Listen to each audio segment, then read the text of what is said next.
സുരേഷ് ഗോപിക്ക് വോട്ട് പിടിക്കാൻ തൃശൂരിൽ പള്ളി വികാരിയുടെ പേരിൽ വ്യാജ പ്രചരണം. പുതുക്കാട് പള്ളി വികാരി ഫാദർ പോൾ തേക്കാനത്തിന്റെ പേരിലാണ് ബി.ജെ.പിക്കാർ വീഡിയോ പ്രചരിപ്പിച്ചത്. സംഭവത്തിൽ വൈദികൻ പുതുക്കാട് പോലീസിനും സൈബർ സെല്ലിനും പരാതി നൽകി.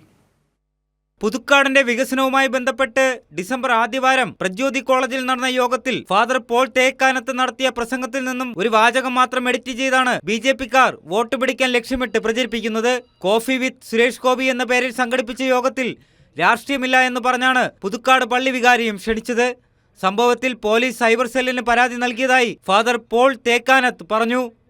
ഈ അടുത്തുവരുന്ന ലോക്സഭാ തെരഞ്ഞെടുപ്പുമായി ബന്ധപ്പെട്ട് പുതുക്കാട് ഫൊറോന വികാരിയായി ഞാനും ഇടവക ജനങ്ങളും സുരേഷ് ഗോപിയോടൊപ്പം ഒരുമിച്ച് നിൽക്കണം എന്നുള്ള ഒരു ആഹ്വാനത്തോടെയാണ് ഈ വ്യാജ വാർത്ത പ്രചരിക്കുന്നത്. സൈബർ സെല്ലിൽ പരാതി നൽകുകയും അതിനോട് അനുബന്ധമായിട്ടുള്ള നടപടിക്രമങ്ങൾ നടത്തണമെന്ന് ആവശ്യപ്പെടുകയും ചെയ്തിട്ടുണ്ട്. ബി.ജെ.പിക്കാർ രാഷ്ട്രീയമായ ലക്ഷ്യത്തോടെ വികാരി അച്ഛനെ ബലിയാടാക്കിയതാണെന്ന് ഇടവക ട്രസ്റ്റി ജോസ് ആൻഡോ തോമസ് പറഞ്ഞു. അപ്പോൾ അതിൽ പ്രത്യേകിച്ച് ഇങ്ങനെ പറയേണ്ട ഒരു ആവശ്യകത തന്നെ ഇല്ല. അപ്പോൾ ഒരിക്കലും അങ്ങനെ ഉണ്ടായിട്ടുമില്ല.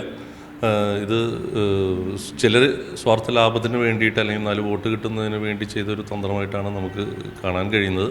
അതിൽ അച്ഛനെ ബലിയാടാക്കുകയായിരുന്നു എന്നുള്ളതാണ്. ബി.ജെ.പി ന്യൂനപക്ഷ മോർച്ച സംഘടിപ്പിച്ച പരിപാടിയുടെ രാഷ്ട്രീയ ലക്ഷ്യം വൈദികർ ഉൾപ്പെടെ അന്ന് പരിപാടിയിൽ പങ്കെടുത്ത പലർക്കും അറിയില്ലായിരുന്നു. വീഡിയോ കണ്ട് പലരും വിളിച്ചപ്പോഴാണ് ഫാദർ പോൾ തേക്കാനത്ത് സംഭവം അറിഞ്ഞത്. തൃശൂരിൽ ഇതുവരെ നടത്തിയ തന്ത്രങ്ങൾ പൊളിഞ്ഞതോടെയാണ് ഏറ്റവും തരംതാഴ്ന്ന അടവുകളുമായി ബി.ജെ.പി രംഗത്തെത്തിയിരിക്കുന്നത്. കൈരളി ന്യൂസ്, തൃശൂർ.